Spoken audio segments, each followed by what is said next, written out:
Hello, ladies and gentlemen. My name is Cadet Second Class Tim Van Beek, and it is my pleasure to welcome you to the 28th Annual National Character and Leadership Symposium. I'd like to introduce our guest speaker, Ms. Freshta Tori Jan. Ms. Tori Jan is a student at Kelvin University and hails from Kabul, Afghanistan. Once a shepherdess in the Kabul Hills, she is now a global human rights activist and serves as a public speaker at various organizations, such as the Department of Civil Rights. Ms. Tori Jan's commitment to leadership from a young age has enabled her to advocate for human rights and other social issues facing today's society.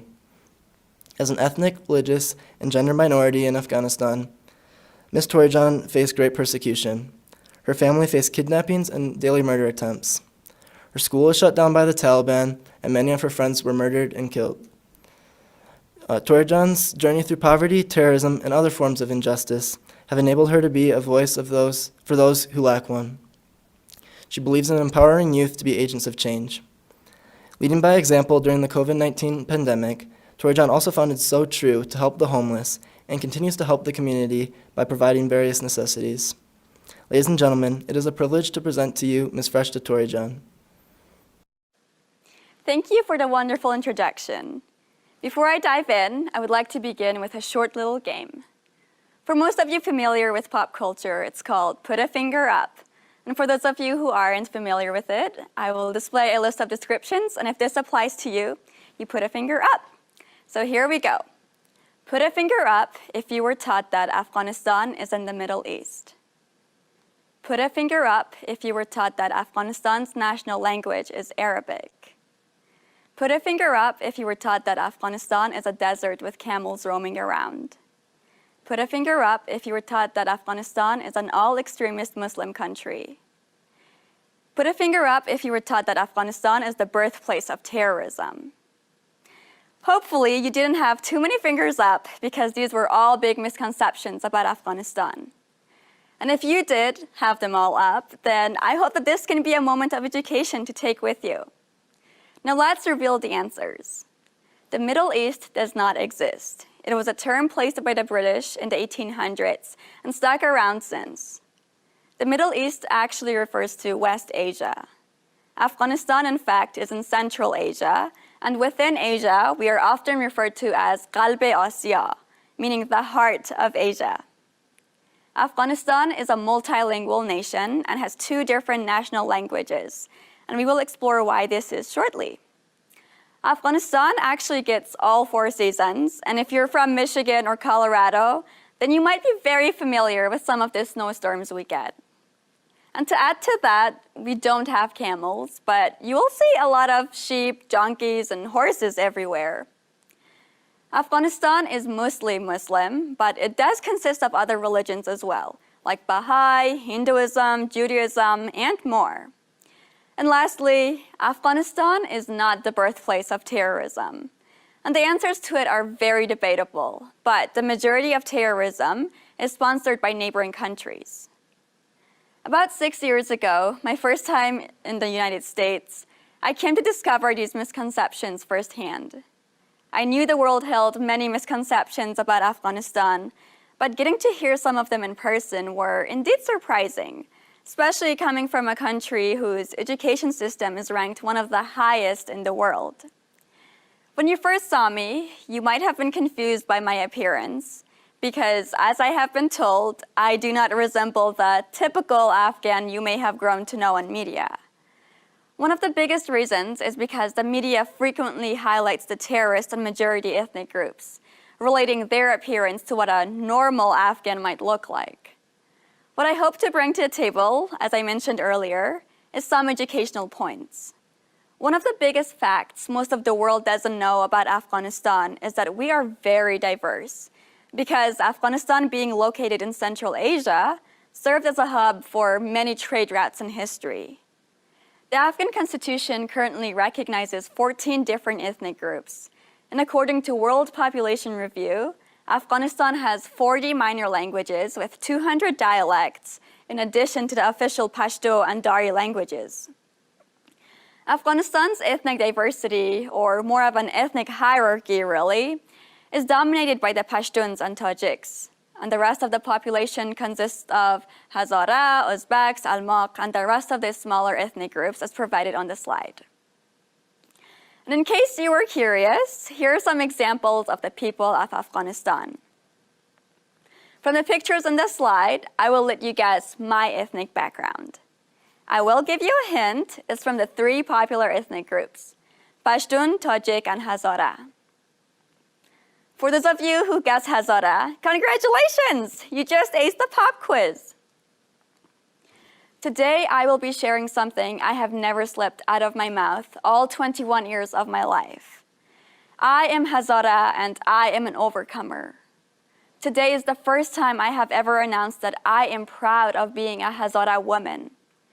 It has taken me a hard 21 years of living a long journey of breaking many boundaries, fighting through many storms, and smiling through countless death threats to spread awareness about one of the most unknown and darkest nightmares of the world, of my country, the Hazara genocide. The world has been consumed by the international world's efforts of combating the war on terror, but little does the world know that the Afghan state itself is carrying a war on one of its most native ethnic groups. There are charges and consequences for committing a crime, but what happens when your only crime is that your own state wants to eliminate your whole population because they find you biologically inferior, a disgrace to Islam simply because you have Mongolian features, your ethnic group believes in the Shia sect of Islam, and you are more politically and ideologically progressive, especially when it comes to gender roles in education. Hazaras have faced genocidal campaigns, slavery, and land disposition since the 1800s. According to minority rights, Hazara once made up 67% of the total population, but now serves under 9% because of these frequent racial massacres. When I was in 4th grade, Hazarajat, the only region now left with predominantly Hazaras, was attacked. Families were kidnapped, shot, and slaughtered in blindfolds, and their bodies were dumped in the ditches on the mountainside and even on the sides of the roads. But all the government did was have a mass burial and go on with their day just like they have been with women's rights. To this day, Hazara discrimination and slaughtering happens everywhere in the hands of Pashtuns and Tajiks. And I even remember watching my own classmates chant and cheer to these slaughterings as the numbers went up on the news. And if being persecuted by your own people is not enough, imagine being the target of your neighboring countries like Pakistan, in addition to Taliban, Al-Qaeda, and the biggest terrorist network, ISIS. So as you could predict, my childhood was very eventful. My earliest memory is the burn on my cheek from my sister's very painful slap. As a little girl, I was very curious, which still hasn't changed much to this day. As most kids do, I loved stars. I loved how they would sparkle and spread across the sky. But this one specific night, my family was running back and forth and taking things into the house from the yard, and my aunts and cousins and uncles were running into our basement, and I just didn't understand what was going on. My oldest sister kept placing me, like a doll, in a corner of the house to not be run over, and she kept telling me to stay there and don't move. But of course, the stars were calling my name. I kept going back outside because I could not have enough of these stars. I mean, I had never seen stars move so fast. And on top of that, make these loud, exciting sounds. So of course I went back out. Whoa, I went and slapped. My sister took me back inside, and I was crying so hard. My face was burning, and most importantly, I couldn't see the stars anymore. But as I got older, I learned that they were not stars, but bullets and rockets. My family was running into the basement with diesel lights because if the Taliban saw any light or signs of living in the rooms above, we were most likely to be the next target in the midst of their battle with the police forces. Later in my childhood, my family moved from Herat, the province I was born in that borders Iran, to the capital, Kabul. And unfortunately, I don't have many pictures from my childhood or any time before that, because if the Taliban caught my parents with anything that was Western, or with a writing on it, or had any signs of rebellion and threat towards them, you were gone and never heard of, like some of my uncles. Life in Kabul was one of many memories and experiences that shaped me into the person I am today. As most families in the country do, my family put the responsibility of herding the sheep on my hands before I could even go to school. Caring for the sheep involved a strict schedule and routine. I woke up before the sunrise, took the herd to the hills, and came back in late evenings as the sun was setting. This task may sound like it was an easy chore, but it actually came with a lot of responsibility. And I don't know how familiar you are about the value of domestic animals in my culture, but they are to be treated like treasure and great wealth. So you have to be very alert and cautious with how you take care of them. You have to make sure that every sheep has enough to eat, has enough rest, and is protected at all costs and at all times. Kind of like your girlfriend.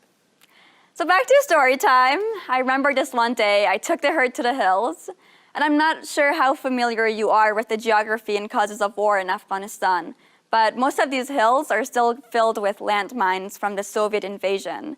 So you have to be very careful in determining explosives and keeping away from them. So this one late afternoon, I decided to relocate the sheep because I got into a fight with a shepherd boy who was mad at my sheep for not leaving any grass for his. I mean, first come, first serve, and as they say, the early bird gets the worm. So as I was bringing my sheep down the hill, boom, one of the landmines went off. And as I looked back, a couple of his sheep were blown up into pieces. I felt so terrified and sad for him. I felt his fear as it sent shivers down my spine because both him and I knew that that meant a lot of trouble as soon as he got home because he didn't do his job well. Fast forward to my late childhood years, attending school became very difficult. I loved learning, but I would always end up leaving the school with bruises and blood. And if you must know anything about the Afghan education system, it is highly influenced by one's racial and ethnic background. Because I was Hazara, teachers would fail me and punish me in class intentionally, because Hazaras are believed to be not as intellectual as other ethnic groups, and because Hazara education is threatening. It's threatening to the terrorist groups because it means rebellion, and that's why they shut down schools every single day. It's threatening to the other ethnic groups because they want to continue enslaving the Hazaras so that we don't rebel and make more advancements than them. It was also hard because of poverty. My family lived under a roof that would cave in from all the snow and rain, and I did homework in the moonlight when we ran out of candles. I remember sleeping on a hungry stomach most of my life, or feeding on moldy bread and snow at times, which as a kid, I found delicious. I mean, some dirty snow and sugar? Yum! But in all seriousness, these times taught me some of the greatest lessons in life. They taught me to work hard, be resourceful, be resilient, and appreciate my two role models I call Aka Jan and Mother Jan, the most fearless parents. My father taught me many skills and showed me how to love life even with its dark side. Although he was half paralyzed and could hardly eat, talk, or move due to the Taliban torture earlier in his life, he still tried his hardest to take care of my needs by selling his rings or making me pencils out of tree branches. He also taught me to protect my family by training me to shoot with a hunting gun, one of my absolute favorite memories of him. When he began preparing for the training, he had my siblings and I fill up my mom's water buckets with soil and stack them on top of each other and place them in the far corner of the yard and use them as targets. But the next day, when my mom would try to reserve water for the upcoming week, the water would drain out of the holes and out came my very angry mom and chased us around the yard while my father took zero blame for it. On the other hand, my mother taught me that there is always enough to share with your neighbor because God will always multiply the smallest amount. She was also the super mom of my life who took both the male and female role in my life while my father was paralyzed. She provided protection and most of our finances. She made sure that my siblings and I had some type of weapon with us at all times, and that we knew what to do when we faced any type of threat in public. And she might have taught us a little too aggressively because I almost gouged out the eyes of a man who once groped me in the bazaar. And most importantly, she taught me how to trust God and take in the rejected and those in need. In the community where I spent most of my childhood, most babies born as girls were thrown into trash or had their lives taken away one way or another, and women were punished for birthing girls. In these situations, I would see the kindness and leadership of my mom as she extended a hand to the rejected. She would always try to take these babies before it was too late and raise them. So I grew up thinking I had many twins. I saw my mother take in many disabled individuals and others who were just as poor as my families. She took care of them like her own blood and sent them off better than we had first welcomed them under our leaky roof.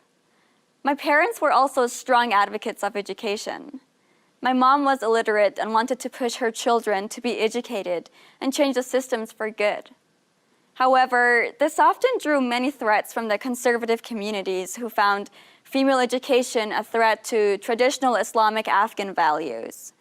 They found it a disgrace for girls to get the same education as boys, and in order to fix this mistake, they beat my parents in public, they kidnapped my siblings, and attempted murder on us frequently, hoping that our way would stop corrupting the rest of the community. And most importantly, my parents taught me that self-sacrifice comes naturally, straight from the heart and with great passion, when you truly care about your community and the good of society. So you could imagine how much it affected me losing them when I moved all the way across the globe. Right before I entered high school, the Taliban finally shut down my school after many unsuccessful attempts. But thanks to Google, I found multiple schools, applied, and got accepted here in the United States to continue my education. But this opportunity also meant working up the courage to accept the end of my memories and time with my family. Shortly after starting school here, multiple terrorist attacks took away many of my friends. My father passed away after his long battle with the Taliban torture he had faced. And losing my friends and family drove me to mourn, but grow and fight, all while battling with severe PTSD. Nightmares, damaged memory, and a lot of mental health challenges did not stop me afterwards, but allowed me to push every single day because I have one goal in mind: to fight for justice in a better world. And as a result, I realized it can get very exhausting. But every morning I open my eyes, the children in rags, the woman burned alive, my niece crying as I left for the airport, remind me that I have to go on, that I have to be tough even more here than I had to growing up in a society that condemns you to death if a girl simply picks up a pencil. I had to be even more tough being here because it meant starting all over in a whole new culture, all on my own, and struggle with finding shelter, with what to eat next, with how to cover my finances in high school. But most important of all, it meant trusting that I was covered in God's protection. Today, I am here because of the many sacrifices made not only by Aga Jan and Mother Jan, but because of men and women who leave their own home to invest and plant hope in their neighbors. Today, I serve my community, both local and worldwide, because I want to make sure that no child knows war before they pick up a pencil, and that no child grows up thinking a graveyard is their playground. Today, I serve because I sense hope, and I will make sure to the best of my ability that every child and every woman and every one of my persecuted brothers and sisters get to live in dignity and civility. Today, I am an activist for the girls who had to pay the price for their fathers' and brothers' failures and acts of cowardice. For the days many like myself got assaulted without the government holding men accountable. For the days I stood helpless, watching my mom fall to her knees with tears in her eyes saying, "You have to go," as I left her behind.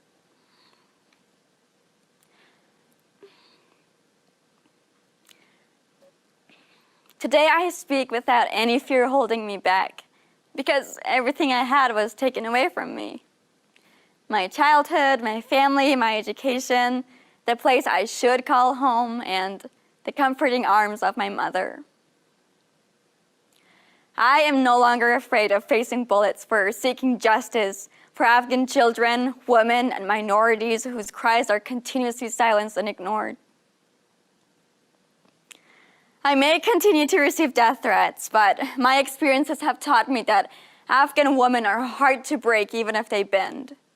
Today, I applaud the women who are getting their education, who are leading organizations, who are empowering each other, and together protecting their sheep and making Afghanistan the place it was before the war. Thank you. Ms. Tori Jan, thank you so much for your inspiring words today. We will now begin the question and answer portion of the event. We ask that you ask questions for Ms. Tori Jan using the Zoom Q&A function at the bottom of your screen, and I will then present your questions as they come in. Our first question is, what we always see the negative things about your country on the news. What are some of your favorite things about your country and some things that you think that we could learn from here in the United States? Great, well, thank you so much. I guess Afghanistan hasn't had the best reputation in the world, but I think if you really get to try to know about the culture, there are some amazing things. And for me, it's always been the celebrations in my culture, all the dancing, all the music, all the food and festivities. And that's something that a lot of people don't know. And I think one other part of my culture is the diversity. There are people who speak multiple languages, who every ethnic group dresses up very differently. They all have different celebrations, and just the way they're all celebrated across the country is just so beautiful. The diversity there, it's so rich. Although it caused a lot of conflict, but if you really look at all the beauty it brings to the country, it's just amazing. Thanks so much. Next question. You talked about this diversity, and you also have mentioned living in Herat and Kabul. What are some of the differences between these different areas of the country? Yep. So when I was in Herat, things there were just very different. So Herat is known to be the poetic and arts center of the country. It has a lot of historical richness, like when Alexander the Great was there, and a bunch of other conquerors that came there, and left a lot of history and monuments and a lot of other sites. And so when I moved to Kabul, it was almost like moving to a different country because there was such a great difference, just from the dialect and language and accent to just like the ceremonies and just how social life was. So in Herat, we speak Herati, which has a very thick accent, and there's probably about a 3% difference in vocabulary from the national language and the Kabuli Dari that they speak in Kabul. And so I had a very hard time trying to adapt to that. So when we had first moved there, I would always go to the store with my dad. So I loved gum, and that was always like my big treat that I would get whenever I would obey my parents. So remember, my dad would take me to the store, and he would always be like, "Okay, pick what you want," and then I would always be like, "No, I want that adunks. I want that adunks. That one." So adunks in Hirati is gum, but in Dari, the Kabuli Dari, it's sajik. So most of the time the store owners wouldn't know what I was referring to, or they would always like stare at me and be like, "Where are you guys from?" So I think the whole dialect barrier was definitely one that I could remember. A kind of follow-up question on that is, how many languages do you speak or even just know parts of? Yeah, so I speak Dari and English fluently, but being in a multilingual country, you kind of have to adapt to knowing a little bit of everybody else's dialect in order for you to interact with them. So I guess the dialect that's specific to my ethnic group is Hazaragi. So I do speak Hazaragi. That's a very fun dialect, and there's a lot of Hindi and Urdu in the country, so just a little bit of that.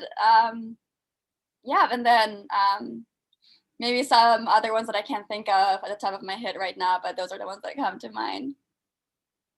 That's awesome. Thank you. The next question, are Afghan families typically frightened by American forces, or do they look up to them? That's a great question. So I guess it would really depend who you're talking to. So with my family, we were very thankful that the US military was there. I remember I was a little girl and I would see all these American tanks and their uniforms would just go through our streets.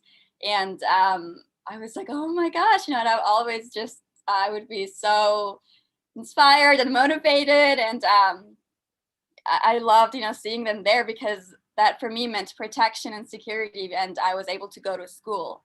But then on the other hand, there are, families that were more hurt than protected by the American forces there. Like, I remember even in my own neighborhood, when the American forces would, carry out their operations, it ended up hurting a lot of civilians, and a big population that was hurt by that was specifically children. And this was never shared on the Western news, but during my childhood, there was a whole this big thing just going around the country where the U.S. forces had, put on the news if they see anybody, doing the gun sign, that meant that gave them the right to shoot anybody that was especially within 10 feet of their tanks. And so, there are a lot of children on the streets, and obviously the first thing that they're going to learn and know is going to be how to handle a gun, how to play it with a gun, because guns are everywhere around them. And I remember even kids in my own neighborhood were killed and shot by some of the American military. And so I don't know, it just like causes a lot of conflict, but it's really dependent on what family you ask and who it is and what their experiences have been. Thank you. Our next question is, how do you manage to support yourself and come to the U.S. to go to school? Can you tell us more about the path that you had to take to come to the United States? And have you been back to Afghanistan since, or do you ever plan on it? Yeah, so I might have to have you remind me some of those questions. But so I was still in my 8th grade year when the Taliban finally successfully shut down my school after many threats and attempts. And that for me was just very heartbreaking, and I was very angry, and I could not picture that to be the end of my education journey, and I just refused to let that be the end for me. I had goals, I had a future in mind that was very necessary for me to actually, make it happen, because I felt that I needed to be part of the change that needs to be brought, not just in my country, but even around the world. And that summer, it was very hard, and I kept begging my mom to take me to the internet cafe, since no one really has access to Wi-Fi or internet in their own homes.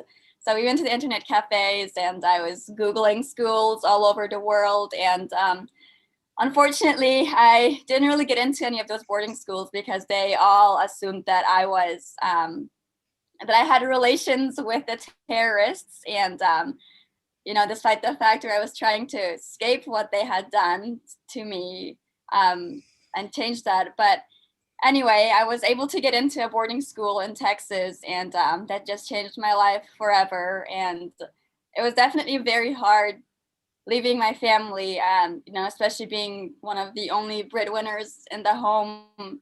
It was very hard, having a sick dad. I didn't know like when he was going to pass away. I didn't know like what was going to happen to him.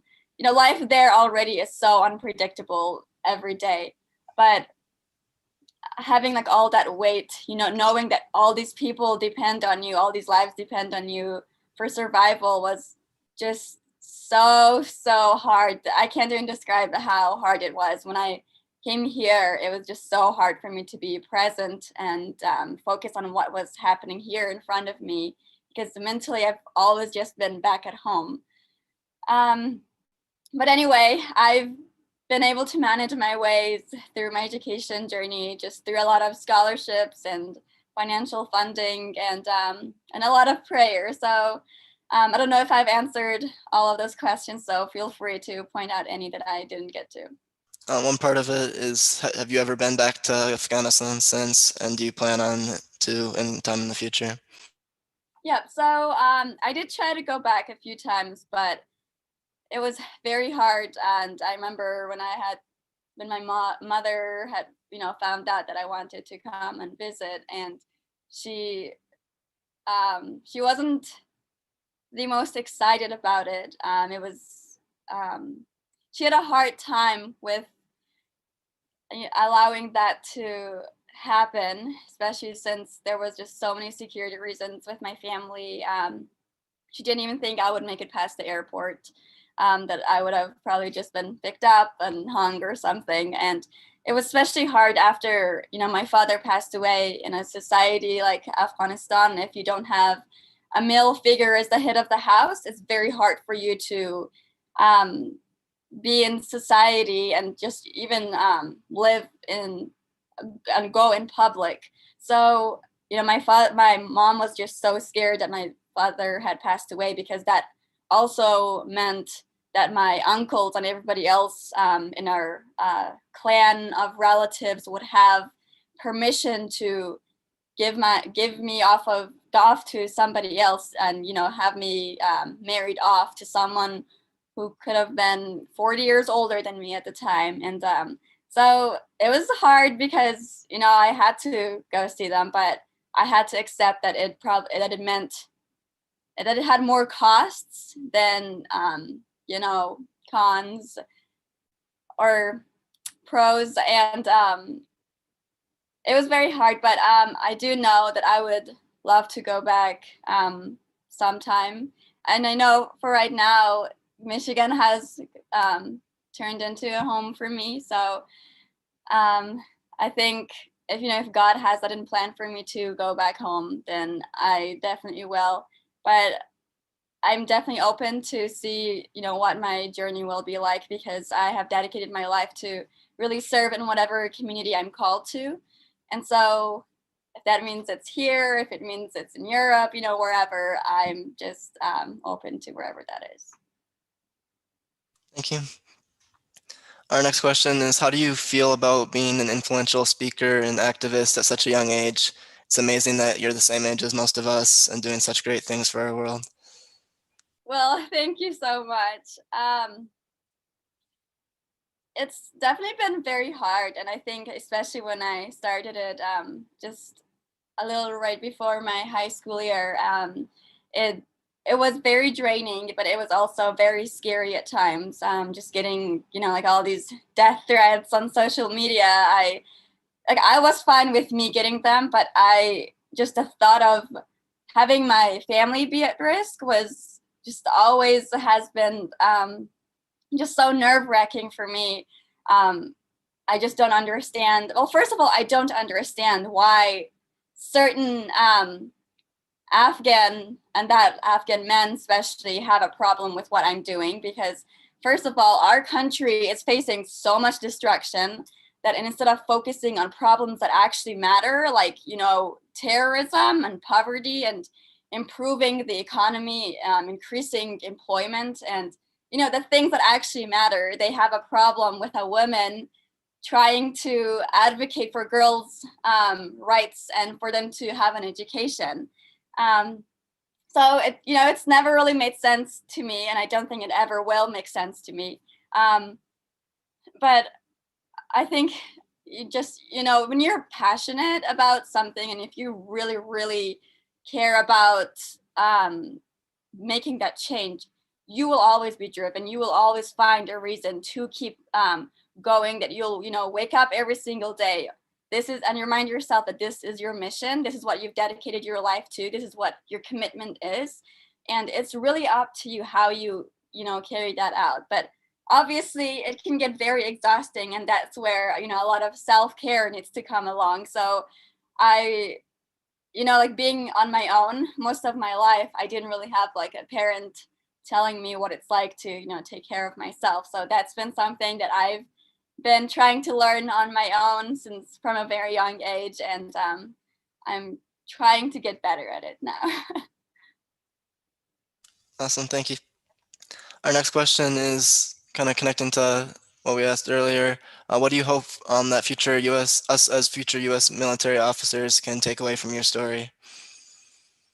um, well, first of all, I want to, you know, thank everyone that has been involved, contributed in any way of, you know, to help Afghanistan, and everyone that has been helped through any of your service somehow. So thank you so much from with that. I think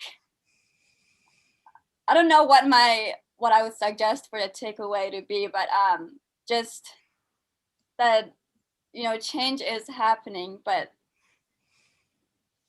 and it's going to be hard. So sometimes you feel like the involvement in Afghanistan isn't doing much. It's not going anywhere, which I guess if you look at it, you know, from a far angle, it hasn't really improved. But just know that the efforts that you have been making have saved some lives like mine, and it's impacted many lives in some way. Thank you.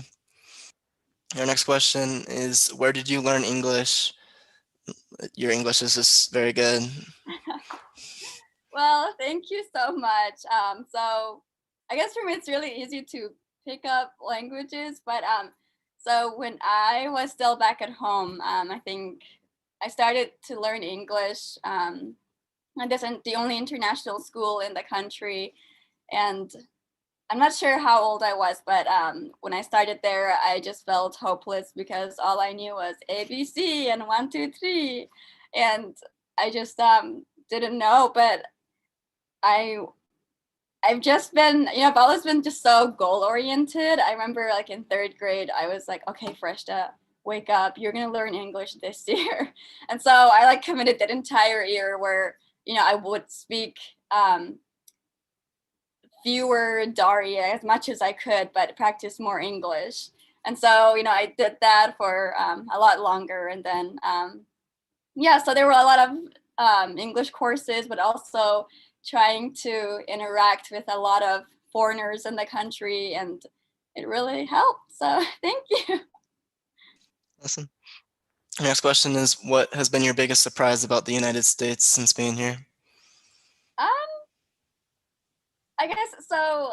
You know, this is obviously probably applicable to any country, any society. So ever since I have, you know, moved here, um, it's just been very funny, like all the stereotypes that I get approached with. So um, one of them is that like, hey, you don't look very Afghan, and they're always like you don't like have, you know, certain features, and it's just like I don't know if that should be offensive or if not, you know. So like I didn't know if a lot of people expected me to like wear a turban and have an AK-47 with me and walk around with it, or um but then like some of the other things have been like, you know, they ask me about camels or like to translate things into Arabic for them, and like I have no clue.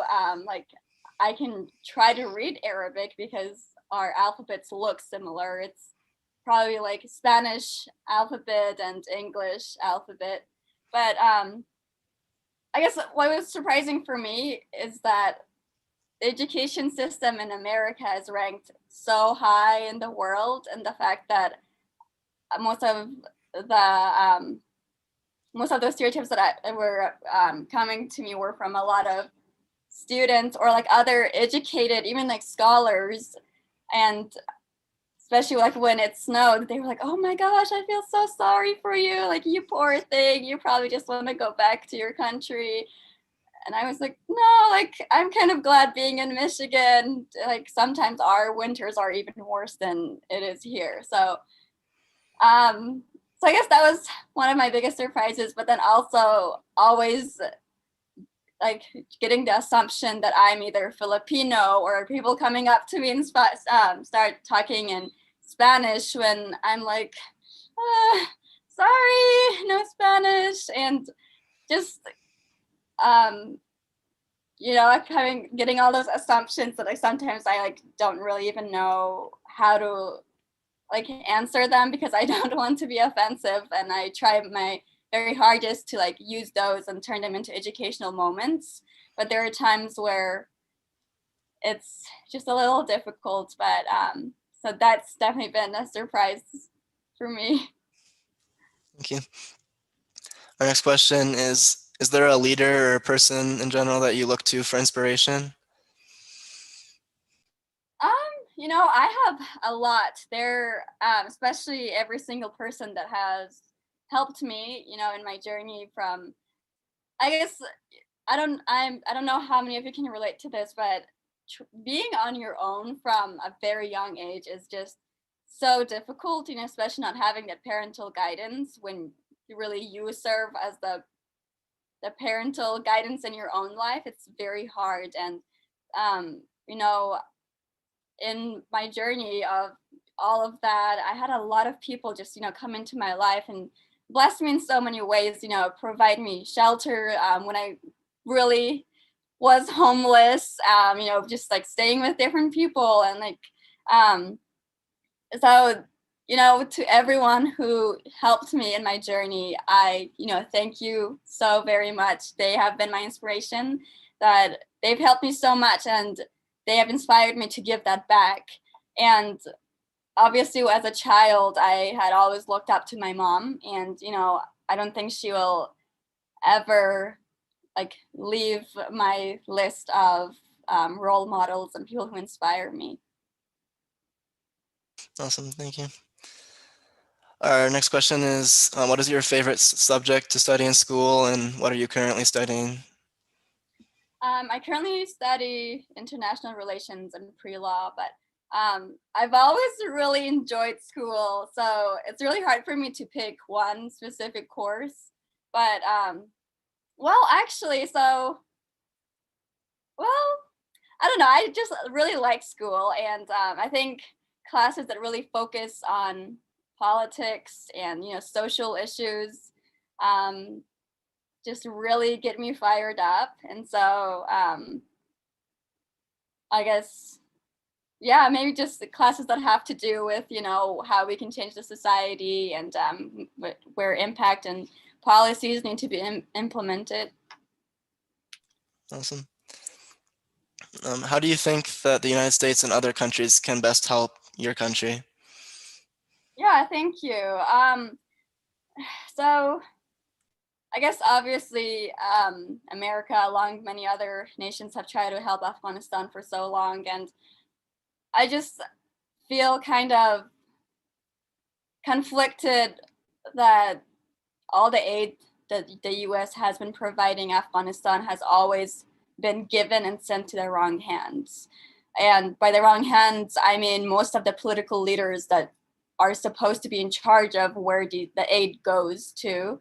And time again, the same aid is given to the same type of leaders who continue to fail to do their duty, instead of investing in the country, improving development, and just the whole overall condition in Afghanistan. They're always busy getting that aid and investing it in their own businesses outside the country. So the aid is really never going anywhere. So I guess my suggestion would be, with the US and other countries being a little more careful with how the aid is used and who it's given to implement it. But then also, I think one big issue has been with how um, influential just the whole topic about fighting terror has been, that the world doesn't know anything else about Afghanistan. So kind of maybe changing that shift, that there are other things happening, like the Hazara genocide. How has a population gone from being 67% of the whole population to now to 8%? Nobody knows about the Hazara genocide.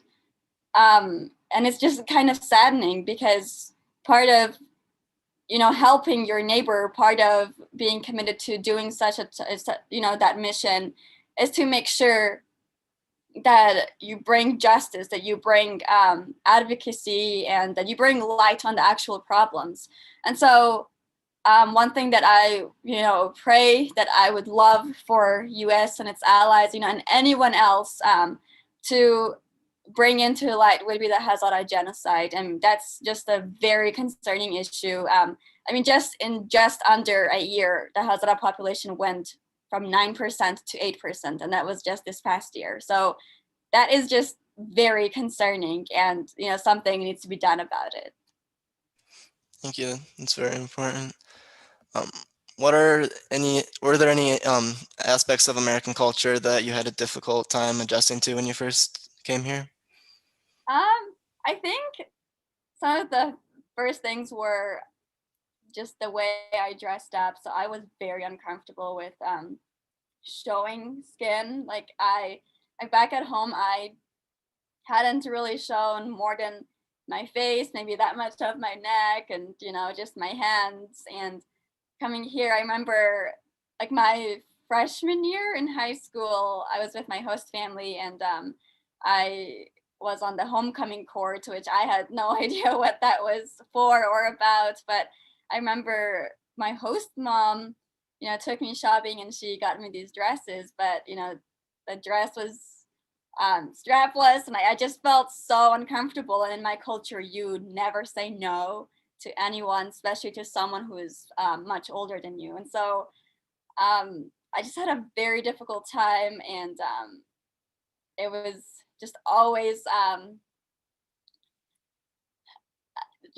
just very scary for me to kind of slowly start into that, just because I guess like a lot of the world doesn't know. So even before the Soviet invasion and terrorism took place in the country, Afghanistan had its golden age where women were able to just show skin and wear a skirt, and it was very similar to how it was in the West. But unfortunately, a lot of the world doesn't know that. But I was born after all that had already been gone and vanished. And so the dressing up part was very hard here for me. And then I think just not having that Afghan community with me was also very hard, because I never had anyone to like celebrate the New Year with, or like different other Afghan holidays. But other than that, I think I really enjoyed everything else about being here and learning more about the culture, and just being able to give back to the communities that have given me so much. Thank you. I think we have time for one more question. After such a tremulous childhood with a large portion of the persecution due to the Afghan government, how do you view the Afghan national culture government? This has always gotten me in so much trouble, but I am very disappointed in our Afghan leaders. Just disgusted from the time I was a child. I hate the fact that those type of people get to run the government, because all they're doing is bringing more destruction into the country. When you step into a leadership position, it's your duty. You are committing your life to improve whatever the situation, whatever it is that you had promised to the country. But time and time, the Afghan leaders have failed. First of all, they have failed to show even, set a good example. They have failed to show civil interaction. Just the factions inside the parliament themselves, they cannot get along. So leave alone the rest of the country, and no wonder why there's so much civil war happening, because our leaders fail to, set that up for us. But then on top of that, I've just always seen them, not all of them. I know that there are some that are trying their absolute hardest to, make the best for everybody in the country. But for the ones who are there for the wrong reasons, I just hope that they come to the realization that what they have done has been more damage to their people then it has done good for them, and they have failed to keep their promises. They have failed to do their job. And for them, it's been always more a matter of, keeping up their reputation and having a name in society, not about actually getting things done, not about enforcing policies that allow women to go to school, that allow kids to start building, a future, because they're the generation that, whatever happens to the country is going to depend on them. But unfortunately, here are these little children, just toddlers, in the age of 3, in the age of 5, they're on the street begging to save their families. They're already taking the role of breadwinners for their families. That's just a shame. I hope that these leaders come to the realization that what they're doing has just been so destructive, not just for a lot of not just for women and a lot of other people, but especially the children and the younger generation. Freshta, thank you again for your time today. We appreciate your willingness to share your perspectives with us. Your unique background and experiences have enriched our view of warrior ethos and what it means to us as cadets and future Air Force and Space Force officers. As a token of our appreciation, a commemorative plaque is on its way to you. We hope that you will remember your time with us as fondly as we will. Ladies and gentlemen, this concludes this NCLS session. Thank you and have a great day. Thank you so much.